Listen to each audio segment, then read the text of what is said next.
Welcome into News Nation Now. I am Aaron Nolan. Lots to talk about. We do this each and every Thursday morning. We go live to Washington, D.C. to talk about the week that is in politics. Well, this week was all about the transition of power from one president, the 45th, to the 46th president of the United States. With that in mind, let's go live to Kellie Meyer, who is in Washington, D.C., covering all things politics for us. Kellie, let's first off talk about that ceremony yesterday, the thought processes in Washington about how it went, and this bipartisan really plea from the new president, Joe Biden, to come together as a country. Yeah, good morning. Thank you for having me. It seemed like the members of Congress on both sides of the aisle saw this as a peaceful transition of power, a moment to restart and move forward. But I just got off the phone here with Florida Republican Senator Rick Scott and one of the heads of the Republican Senate committee who's in charge of, getting Republican senators reelected and moving their agenda forward. And, as we saw, President Biden immediately got right into reversing some of former President Trump's actions and signing executive orders on everything from coronavirus to the climate. And talking with Senator Scott, he wasn't so happy about that this morning. So although he said he was at the inauguration and happy to be there and it was a good day and, he's still feeling optimistic about working with the administration, he says the proof is in what he saw later that day in the reversal of many of the things that President Trump had worked for. So it's going to be interesting for sure as we head into the first full day of a Biden White House, and it's going to be very busy on Capitol Hill and very busy at the White House.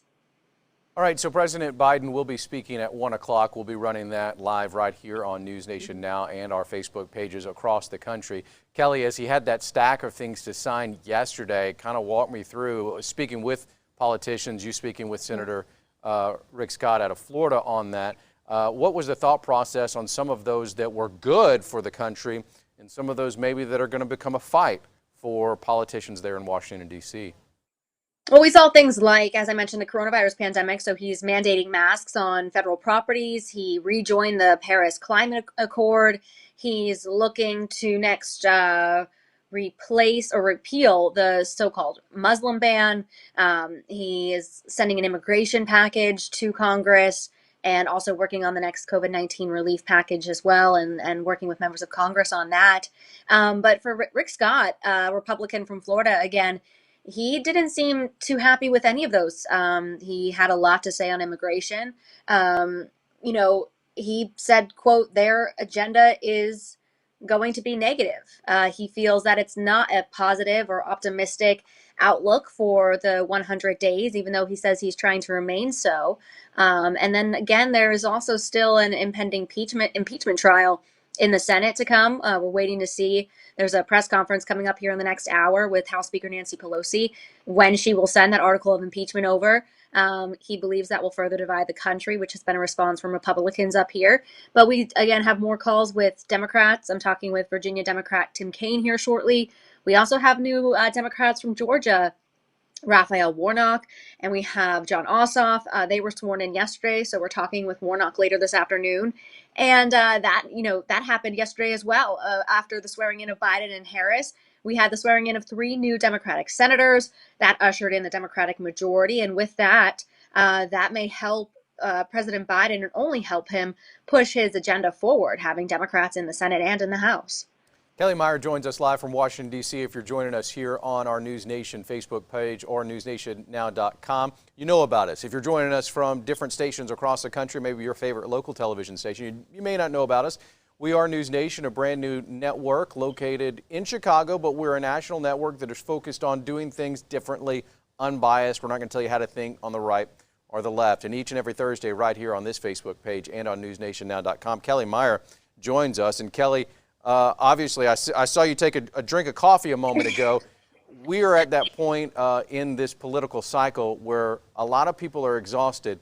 But one thing that I noticed that happened last night in Congress was some of the cabinet picks that are starting to get approved. And I think that that's very important as President Biden now moves forward, that he needs his team around him.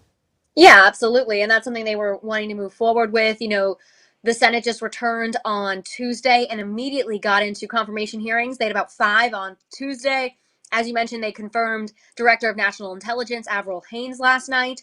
So they wasted no time. We had the inauguration here, 11 a.m., noon yesterday, Eastern, and they, hours later, immediately got to work swearing in those senators. As soon as they got sworn in, the now majority leader, New York Democrat Chuck Schumer, got right to work, confirming ththese cabinet nominees because Biden wants to have them in place to begin, doing the work that he had planned to do and set out to do. We're waiting. They have a full White House schedule addressing COVID, as you mentioned. There is a White House press briefing, which we will note they also had one last night, so they didn't waste any time on that either, bringing journalists into the Brady briefing room last night and answering questions. And White House Press Secretary Jen Psaki saying that she vows to be transparent and honest going forward. They talked about the executive orders, so we'll probably have more details on what more executive orders are to come. Kellie Meyer is joining us right now, and we know that Pete Buttigieg, who ran for president of the United States, former mayor, is going to have his confirmation for transportation secretary later today. Real quickly, want to invite anyone who's watching on Facebook, if you've got a question for Kellie, you got a comment, keep it as friendly as possible, but we encourage you to interact with us. Eric is watching. We've got Gary watching as well. Brittany is watching. Guys, thanks so much for joining us here. Kellie, as we continue to talk about what's next, that 100 days is no doubt an important milestone for any first-time president, first-term president. A lot of things that Biden wants to accomplish. Top of the list, though, is coronavirus vaccines. Walk us through his thought process on the vaccine and getting out as many shots as possible. I think we're going to hear more about that today. Exactly what you're saying, what the plan is, how he is going to unravel this going forward in the first 100 days, how he plans to tackle this. And he mentioned that in his address yesterday, just the crises that his administration is coming into, both with unifying the country, which he brought up a lot, and addressing this pandemic. It was rare for a president to come into an administration in an America that is coping with both of these things and more, really. So we will hear more about that, I'm sure, today in this COVID-19 address. And as he gets his cabinet members in place to roll out this process, I expect he wants to increase the vaccine distribution, increase the amount of people who can get it. There has been some condemning of how that's been handled so far. So I'm sure he's going to be trying to make sure the vaccine gets to as many people as possible, in the coming months. We're, hoping to hear from Dr. Fauci as well, and I believe that they rejoined the World Health Organization yesterday evening, or plan to in the coming days with some of these executive orders. So there's going to be a lot of changes, and definitely more to come as we watch that this afternoon. Kellie, as we begin to wrap up here on News Nation, I want to chat with you a little bit. I talked to contacts in Washington, D.C. who said that it was just a bizarre day yesterday in Washington, D.C. for a ceremony that usually is a celebration. A lot of people there at the National Mall between the monument and the Capitol. What was the feeling like for you, a journalist in Washington, D.C., covering the inauguration and being there for this and seeing such a stark difference from what we see every 4 years? Gosh, yeah. I mean, so many thoughts on that. It was bittersweet. It was a mix of feelings. I felt safe. I went into the office in the evening, so I was watching at home as we all were. So it felt nice to just join in the country and watch this as an American citizen and be able to see how we handle ourselves with all this pomp and circumstance and how the rest of the world is watching us. But as a journalist, it was hard to stay away and to have that urge to go down and walk down to the mall or walk down and see what was happening, but kind of say, okay, well, is it worth it if something happens? And, I promised my mom I would stay safe. So, it was different, and I think as we were watching on TV, you almost forgot that we were in a pandemic, besides seeing all the masks on everybody, and forgot that there were 25,000 National Guards surrounding that area. It was very odd. It was very rare.